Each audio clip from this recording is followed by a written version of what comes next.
Hello all, my name is Miss Amrapali Chavan. I am working as an assistant professor in computer department. So today we will see the introduction to macroprocessor.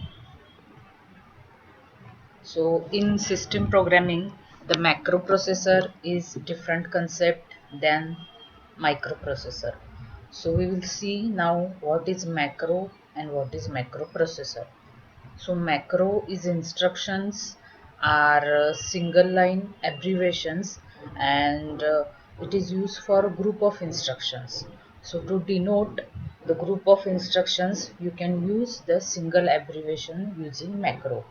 So using macro, programmer can define a single instruction to represent block of code. Now this is the syntax of macro. You can write the macro as it is. This indicates the start of definition. Then INCR is a name of macro. You can give any name here. Then we will see the simple macro definition.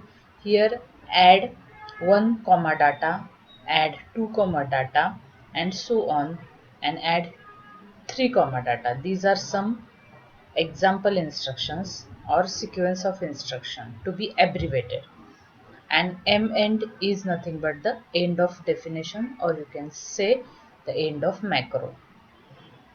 So in macro expansion, the replacement of macro call by corresponding sequence of instruction is called the macro expansion.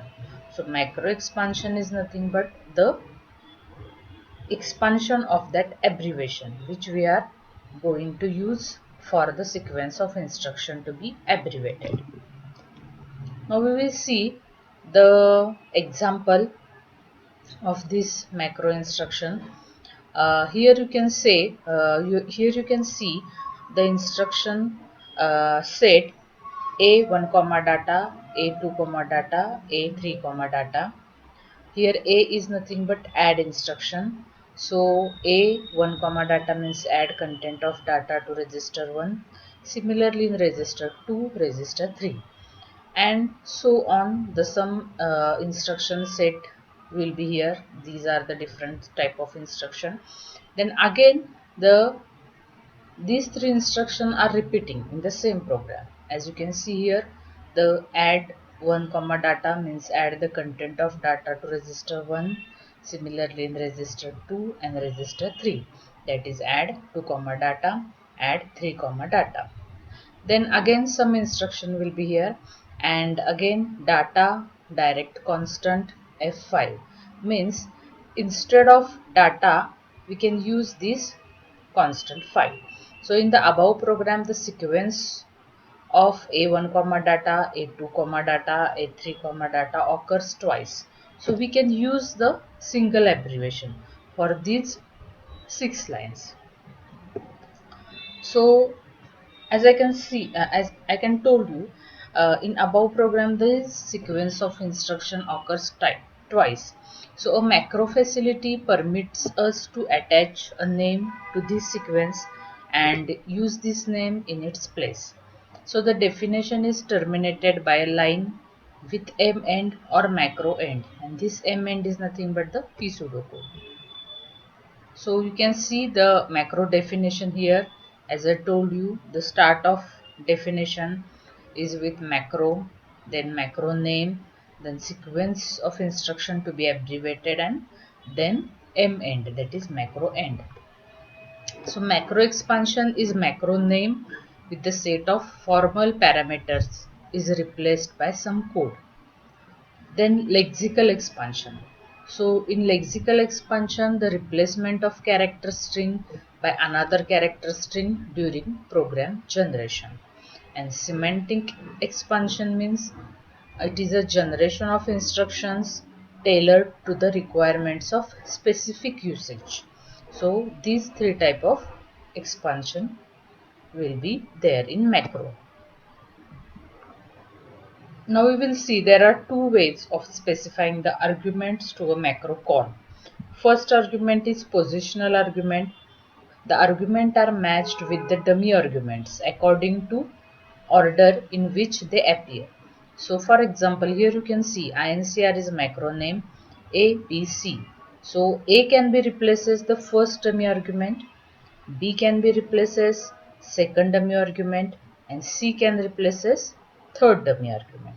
So you can directly use A, B, C here.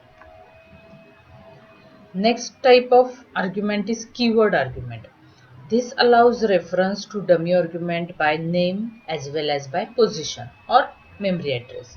For example, here you can see INCR is name of macro, then ampersand argument 1 equal to A, ampersand argument 3 equal to C, or ampersand argument 2 equal to B.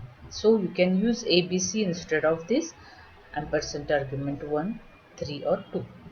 Next example, you can see INCR is again macro name ampersand 1, ampersand argument 1 equal to ampersand argument 2 equal to A. So for both of these argument you can use A, and ampersand argument 2 for this argument you can use C. So like this you can use just abbreviation instead of using the whole instruction. Now you can see here our example might be rewritten as follows, assigning the name INCR to the repeated sequence. So in source code you can write as macro INCR AAA, A1 comma data, A2 comma data and A3 comma data, M end. Then instead of again using these three instructions you can directly use INCR. So once you define the macro and write the definition macro at the start of the program, you can directly use the macro name instead of the number of instructions. So INCR, again some instruction will be here, and again for repeating these three instruction, instead of repeating these three instruction you can directly use the INCR code here. So in expansion of macro or expanded source, you can see whenever the system or compiler read this INCR, it will expand or read these three instructions, that is A1 comma data, A2 comma data and A3 comma data. And again there are some instructions here, and again when INCR will come, then again in expanded macro it can read as A1 comma data, A2 comma data and A3 comma data. Here data defined constant is equal to 5. So instead of data the system will use 5, number 5. So in expanded source it will be as it is. So this is how macro programming works. So in case of macroprocessor replaces each macro call with the lines A1 comma data, B2 comma data, C3 comma data. This process of replacement is called expanding the macro. So notice that macro definition itself does not appear in the expanded source code. The definition is saved by the macroprocessor. The occurrence in the source program of macro name as an operation mnemonic to be expanded. So it is called as a macro call. So there are some features of macro facility. Macro facility is capable of inserting blocks of instruction in place of macro calls. This macro facility lacks flexibility, and there is no way for specific macro call to modify the coding that replaces it. So this is one type of lacking here. The important extension of this facility consists of providing for arguments or parameters in the macro call. So these are the features of macro facility. Thank you so much all.